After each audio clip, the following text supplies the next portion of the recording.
வணக்கம் நண்பர்களே. இன்னைக்கு நம்ம ராம் சரண் அவர்களுடைய நடிப்பில் வெளிவந்துள்ள கேம் சேஞ்சர் திரைப்படத்தினுடைய விமர்சனத்தை தான் பார்க்க போகிறோம். இந்த திரைப்படத்தினுடைய பிளாட் என்னன்னு சொல்லி கேட்டிங்கன்னா, ஐஏஎஸ்ஸாக இருக்கக்கூடிய ஹீரோ வில்லனை வந்துட்டு சிஎம் ஆக விட மாட்டேங்கிறாரு. அவர் ஏன் சிஎம் ஆக விட மாட்டேங்கிறாரு அப்படிங்கிறது தான் கதை. இந்த திரைப்படத்தினுடைய பாசிட்டிவ்ஸ் அப்படின்னு சொல்லிட்டு நம்ம பார்த்தோம்னா, ஸோ பெருசாக பாசிட்டிவ்ஸ் அப்படின்னு சொல்லிட்டு சொல்லிட முடியாது. பட் 1-2 பாசிட்டிவ்ஸ் நான் சொல்கிறேனே. ஸோ படத்தினுடைய கதையை சொல்லலாம். ஸோ கதை வந்துட்டு நிறையா பேர் இது பழைய கதை அப்படிங்கிற மாதிரி சொல்லிட்டு இருக்காங்க. ஆக்சுவலாக இதுவுமே வந்துட்டு ஒரு அப்பா மகன் கதை தான். அப்பாவை கொன்னுடுறாங்க, மகன் வந்துட்டு பழி வாங்குறான் அப்படிங்கிற மாதிரியான ஒரு கதை தான். பட் அந்த ஒரு மூடில் நம்மளை கொண்டு போகாமல் வேற ஒரு மூடில் கொண்டு போயிருந்தாங்க. அது நல்லா இருந்துச்சு.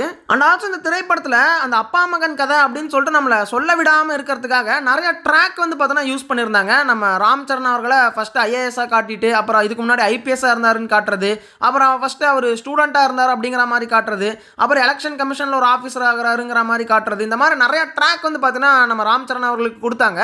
ஸோ அதனால் அது அப்பா மகன் கதையாக நமக்கு தெரியல. ஒரு ஹீரோக்கும் ஒரு வில்லனுக்கும் நடக்கக்கூடிய கிளாஷ் கதை மாதிரி தான் தெரிஞ்சதே தவிர, அந்த கிளாஷுக்கான காரணம் வந்துட்டு அப்பாவால் தான் அப்படிங்கிற மாதிரி கொண்டு வராங்களே தவிர, இது ஒரு அப்பாவை கொண்ட மகன் பழிவாங்கிற கதையாக நம்மளால் பார்க்க முடியல. ஸோ அது வரைக்கும் அந்த ஸ்டோரியில் வந்து பார்த்தீங்கன்னா நல்லா இருந்துச்சு அப்படின்னு சொல்லலாம். அதுக்கடுத்த பாசிட்டிவ் என்னன்னா, நம்ம எஸ்ஜே சூர்யா அவர்களுக்கும் ஜெயராம் அவர்களுக்கும் ஒரு சில ஃபன்னியான சீன்ஸ் எல்லாம் வச்சிருப்பாங்க. அது சூப்பராகவே எனக்கு ஒர்க் அவுட் ஆச்சு. ஸோ நம்ம எஸ்ஜே சூர்யா அவர்கள் எது பண்ணாலும் நம்ம ஜெயராம் அவர்கள் வந்து ஜாலியாக கலாய்ச்சி விட்டுட்டு, இல்லை அவரை வச்சு ஃபன் பண்ணி விட்டு போயிட்டு இருந்தாரு. அந்த சீன்ஸ் எல்லாம் வந்துட்டு ரொம்ப சூப்பராகவே ஒர்க் அவுட் ஆச்சு எனக்கு அப்படின்னு சொல்லலாம். அண்ட் ஆல்சோ நம்ம சுனில் அவர்கள் வந்து பார்த்தீங்கன்னா இந்த சைடுலேயே நடக்கிற மாதிரி ஒரு சில காமெடி சீன்ஸ் எல்லாம் இந்த திரைப்படத்தில் இருக்கும். அந்த சீன்ஸ் எல்லாம் ஏன் அவ்வளோ போட்டு அடிக்கிறாங்கன்னு சொல்லிட்டு தெரியல. ஸோ நம்ம தமிழ் யூடியூபர்ஸ், தமிழ் ஆடியன்ஸ் எல்லாம் வந்துட்டு பார்த்தீங்கன்னா அதெல்லாம் ஒரு காமெடியா, ஏன் அப்படி எடுத்து வச்சாங்கன்னு சொல்லிட்டு பயங்கரமாக அடிச்சிட்டு இருக்காங்க அந்த சீன்ஸை போட்டு. ஆனால் அந்த அளவுக்கெல்லாம் வந்துட்டு மோசமாலாம் இல்லை. இந்த முதல்வன் திரைப்படத்தில் நம்ம வடிவேலுக்கு வந்து இடுப்பக்கில்னா போடா பண்ணின்னு சொல்லுவார்ல, அது லாஜிக் இருக்கா? ஆனால் அதை நம்ம என்ஜாய் பண்ணுவோம்ல, அந்த மாதிரி தான். ஸோ இவர் வந்துட்டு பார்த்தீங்கன்னா சைட்லேயே தான் பார்ப்பாரு, சைட்லேயே தான் நடக்கிறாரு. இது ஒரு சின்ன காமெடிக்காக ட்ரை பண்ணியிருக்காங்க. அது ஒர்க் அவுட் ஆகலைன்னா அது படத்துக்கு தேவையில்லாத ஒரு விஷயம் தான். அது ஒர்க் அவுட் ஆகலைன்னா அப்படியே விட்டுறலாம். ஒர்க் அவுட் ஆகிறவங்க சிரிச்சுட்டு போகிறாங்க. ஆனால் அதை உட்காந்துட்டு இந்த மாதிரிலாம் இருப்பானுங்களா, இந்த மாதிரி கூட காமெடி சீன்ஸ்லாம் எடுப்பாங்களான்னு சொல்லிட்டு அதை உட்காந்து அடிச்சுட்டு இருந்தாங்க. ஸோ அதை என்னால் சுத்தமாகவே ஏற்றுக்க முடியல. பட் ஆல்சோ 1-2 இடத்துல நம்ம சுனில் அவர்களுடைய அந்த சைட்லேயே போகிற காமெடியும் ஒர்க் அவுட் ஆச்சு. எனக்கு ஒர்க் அவுட் ஆச்சு அப்படின்னு தான் நான் சொல்லுவேன். ஸோ அதுக்கப்புறமா நம்ம தமன் அவர்களுடைய பிஜிஎம், ஸோ அதெல்லாம் வந்துட்டு சான்ஸே இல்லை அப்படின்னு தான் நான் சொல்லுவேன். வேற லெவலில் போட்டிருக்காரு சாங்ஸு. அண்ட் ஆல்சோ பிஜிஎம்மே வேற லெவலில் போட்டிருக்காரு. அப்புறம் படம் வந்துட்டு பார்த்தீங்கன்னா பயங்கர பிரம்மாண்டமாக எடுத்திருக்காங்க. ஒவ்வொரு ஃப்ரேமே வந்துட்டு நல்லா செலவு பண்ணி எடுத்திருக்காங்கன்னு சொல்லிட்டு தெரியுது. ஸோ இதை வேற ஏதாவது ஒரு டேரக்டர் எடுத்திருந்தாங்கன்னா இவ்வளோ பிரம்மாண்டமாக எடுத்திருப்பாங்களா அப்படின்னு சொல்லிட்டு தெரியல. அண்ட் சாங்ஸுக்குமே வந்துட்டு நிறைய செலவு பண்ணி எடுத்திருக்காங்க. கிட்டத்தட்ட 75 கோடி ஏதோ செலவுன்னு சொல்கிறாங்க. அந்த செலவு வந்து பார்த்தோன்னா ஸ்க்ரீனில் நல்லாவே தெரியுது. அந்த ஜருகண்டி சாங்குக்கெல்லாம் பெரிய செட்டெல்லாம் போட்டிருந்தாங்க. ஸோ இதெல்லாமே வந்துட்டு பார்த்தோன்னா இந்த திரைப்படத்தில் ஒரு பாசிட்டிவாக இருக்குது. என்னென்ன அப்படின்னா, ஸ்டோரி ஒரு நல்ல ஸ்டோரி தான். காமெடி சீன்ஸு கொஞ்சோண்டு தான் ஒர்க் அவுட் ஆகும், ரொம்ப சூப்பர்னு சொல்லிட முடியாது. அப்புறம் அந்த சாங்ஸ் நல்லா இருந்துச்சு, பிஜிஎம் நல்லா இருந்துச்சு, அந்த செட்டெல்லாம் சூப்பராக பண்ணியிருந்தாங்க. இதெல்லாம் வந்துட்டு பாசிட்டிவ்னு நம்ம சொன்னாலுமே நெகட்டிவ்ஸ் தான் வந்துட்டு பார்த்தீங்கன்னா ஏகப்பட்டது இருக்குது இந்த திரைப்படத்துலன்னு சொல்லலாம். முதல் நெகட்டிவ் என்னன்னா ஸ்க்ரீன் பிளே தான். ஸோ இந்த திரைப்படத்தில் நிறையா ட்ராக் இருக்குது நம்ம ஹீரோக்கு அப்படின்னு நான் சொல்லியிருந்தேன். ஃபர்ஸ்ட் ஐபிஎஸ்ஸாக இருப்பார், அப்புறம் ஐஏஎஸ் ஆவார், அப்புறம் ஹீரோவை காட்டுவாங்க அப்படின்னு சொல்லிட்டு நிறையா ட்ராக் இருந்துச்சு இல்லையா. அதில் அவர் செகண்ட் ஹாஃபில் எலெக்ஷன் கமிஷனில் ஒரு ஆஃபீஸராக வருவார். அது மட்டும்தான் கொஞ்சம் ரசிக்கும்படியாக இருந்துச்சு, கொஞ்சம் விறுவிறுப்பாக போன மாதிரி இருந்துச்சு. ஸோ ஃபர்ஸ்ட் ஹாஃப் முழுக்கமே எந்த ட்ராக்குமே எனக்கு ஒர்க் அவுட் ஆகலை அப்படின்னு தான் நான் சொல்லுவேன். ஸோ ஸ்டார்டிங்கில் அவர் வந்துட்டு ஒரு ஐஏஎஸ்ஸாக காட்டுவாங்க. ஸோ அதுவும் பெருசாக எனக்கு இன்ட்ரெஸ்டிங்காக எந்த ஒரு சீன்ஸுமே இருந்த மாதிரி தெரியல. சும்மா ஒரு ஐஏஎஸ்ஸாக வராரு, சில விஷயங்கள்லாம் பண்ணுறாரு, இந்த மாதிரி ஒரு நார்மலாக தான் போயிட்டு இருந்துச்சு. எந்த ஒரு இன்ட்ரெஸ்டிங்காகவும் இல்லை. அதுக்கப்புறம் அவர் வந்துட்டு ஸ்டூடெண்ட்டாக இருந்தார். எதுக்காக அவர் ஐஏஎஸ் ஆனாருன்னு சொல்லிட்டு ஒரு ஃப்ளாஷ்பேக் ஒன்று போவாங்க பாருங்க. அங்கே ஒரு லவ் ஸ்டோரி அப்படின்னு சொல்லிட்டு வேற ஒன்று காட்டுவாங்க. அது ஆக்சுவலாக போர் அடிக்கும் அப்படின்னு சொல்லிட்டு சொல்லிட முடியாது. ஆனால் வந்துட்டு எதுக்குடா அந்த லவ் ஸ்டோரி அப்படிங்கிற மாதிரி தான் ஃபீல் ஆச்சு. அண்ட் ஆல்சோ இவர் ஐஏஎஸ் ஆனதுக்கான காரணத்தை வேற ஒன்று சொல்லுவாங்க பாருங்க. இதனால தான் இவர் ஐஏஎஸ் ஆனாருன்ட்டு. அதெல்லாம் வந்துட்டு சத்தியமாக என்னால் முடியல அப்படின்னு தான் நான் சொல்லுவேன். அந்த லவ் போர்ஷன்ஸ் எல்லாம் கொஞ்சம் வேற மாதிரி ட்ரை பண்ணியிருந்தா நல்லா இருக்கும்னு சொல்லிட்டு தோணுது. ஸோ ஏதோ வந்துட்டு நம்ம ஹீரோக்கு ஒரு லவ்வர் இருக்கணும் அப்படிங்கிறதுக்காகவே ஒரு லவ் ஸ்டோரியை உருவாக்கி வச்ச மாதிரி இருந்துச்சு.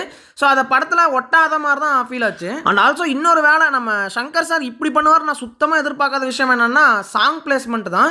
ஸோ அவர் ஸ்டூடெண்ட்டாக இருந்தப்போ ஒரு சாங் வேணும், ஐஏஎஸ்ஸாக இருக்கிறப்போ ஒரு சாங் வேணும், அதே மாதிரி ஃப்ளாஷ்பேக்கில் ஒரு சாங் வேணும், இந்த மாதிரி சாங் வைக்கணும்னு சொல்லிட்டு சம்பந்தமே இல்லாத இடத்துலலாம் சாங் வச்சிருக்காரு. ஸோ தொப்புன்னு நான் போட்டுறேன் அப்படிங்கிறாங்க, தோப் சாங் வருது. அதே மாதிரி ஜருகண்டி சாங்குக்கு ஒரு கரெக்டான பிளேஸ்மெண்ட்ல எதுவும் கிடையாது. சும்மா வந்துட்டு பெருசாக செட்டு போட்டு நம்ம வீடியோ சாங் எடுத்துட்டோமேன்னு சொல்லிட்டு ஏதோ ஒரு இடத்துல நம்ம வைக்கணுமேன்ட்டு தான் வச்சிருக்காங்க. ஸோ எந்த இடத்துலையுமே சாங் பிளேஸ்மெண்ட் கரெக்டாகவே இல்லை. இந்தியன் 2ல் கூட அந்த சாங் பிளேஸ்மெண்ட்லாம் கரெக்டாக வச்சுருந்தாங்க. ஆனால் இந்த படத்தில் ஏன் இப்படி பண்ணிட்டாங்க அப்படின்னு சொல்லிட்டு தான் தெரில.